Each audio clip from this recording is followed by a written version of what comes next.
Do you not say? Yeah.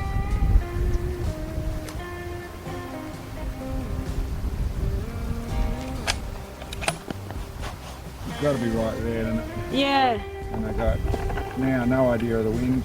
yeah. Well, it's coming from 6 o'clock at target. It's 8 to 10 miles an hour, but yeah. In what direction? 6 o'clock, so coming directly behind us to target.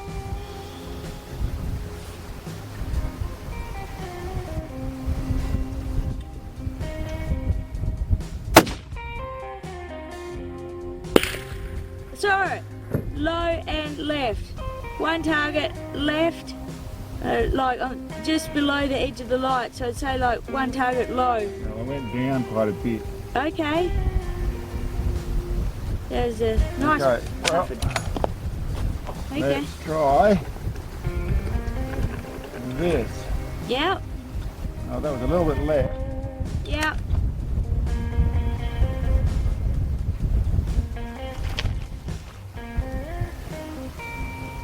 The wind is going a little bit left to right.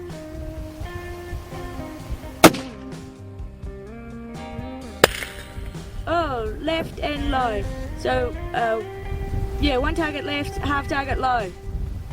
Awesome. Oh, target. It's in the light, so very close. Well, that's not bad. Yeah, mate. We saw it. Yay.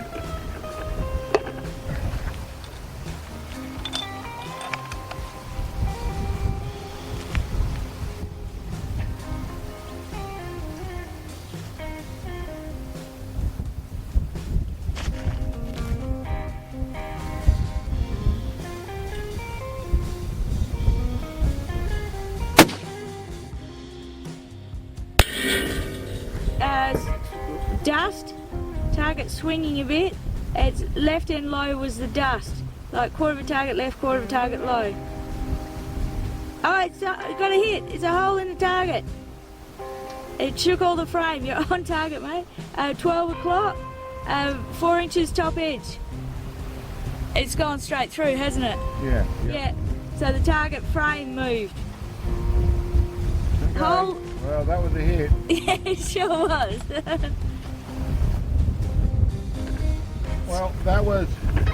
Just do a back up. See if that can back Okay. it up. But, I've got no idea what the conditions are doing down there. Yeah, exactly. Okay.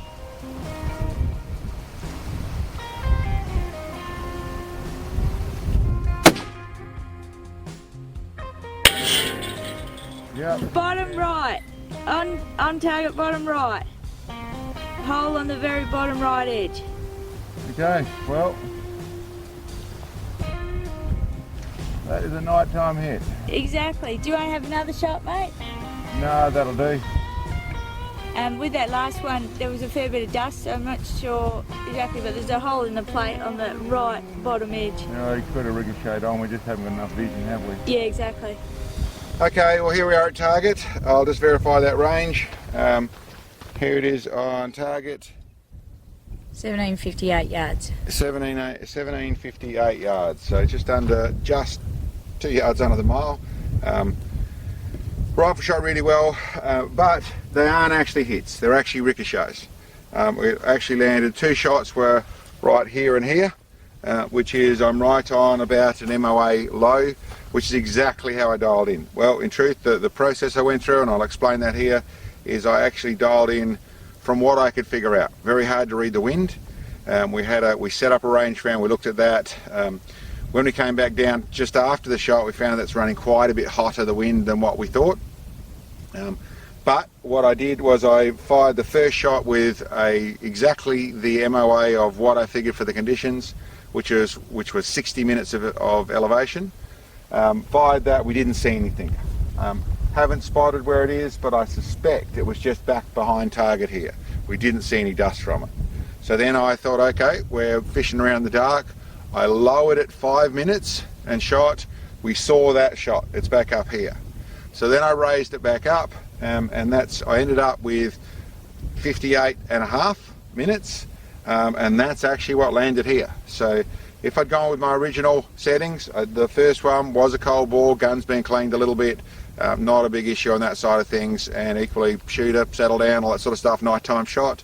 But when maybe we'll see some more evidence on the footage, we did have, and I'll explain that a little bit, we tried to do the long range camera. Really, our camera's not good enough to try and see a little target at night time.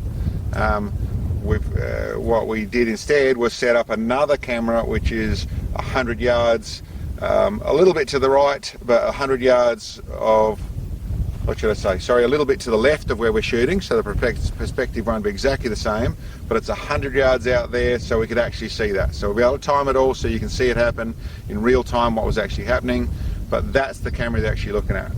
The other thing we did, and if I get Sam to turn around, there's just a little floodlight we had set up here, so we had illumination on the target.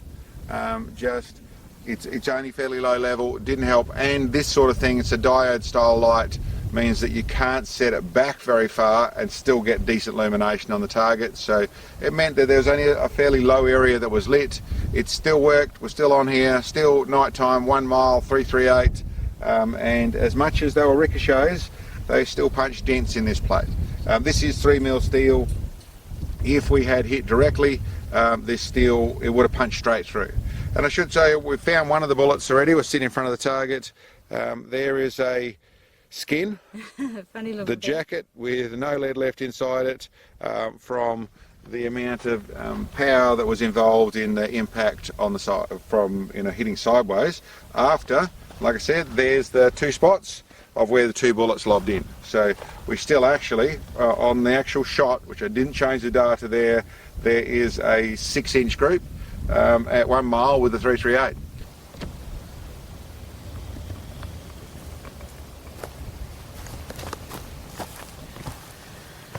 Well, here we are back out at target. It's a couple of hours later on. We just thought we'd come out and show you so you can actually see the shot. It's obviously over my shoulder there, about a mile away. As you can see, it's a little bit of an overcast day. The wind settled down a little bit nicer, but the overcast side of things is obviously not a factor at all when we're shooting at night time. But yeah, interesting. Didn't manage to pull it off, a couple of ricochets, but pretty close, and I was very happy with that 6-inch group out there. The rifle was doing all the things it should do. So maybe we'll have to try again and punch some holes through that steel later on, but pretty happy with that, and thanks for checking us out, guys. We'll catch you next time.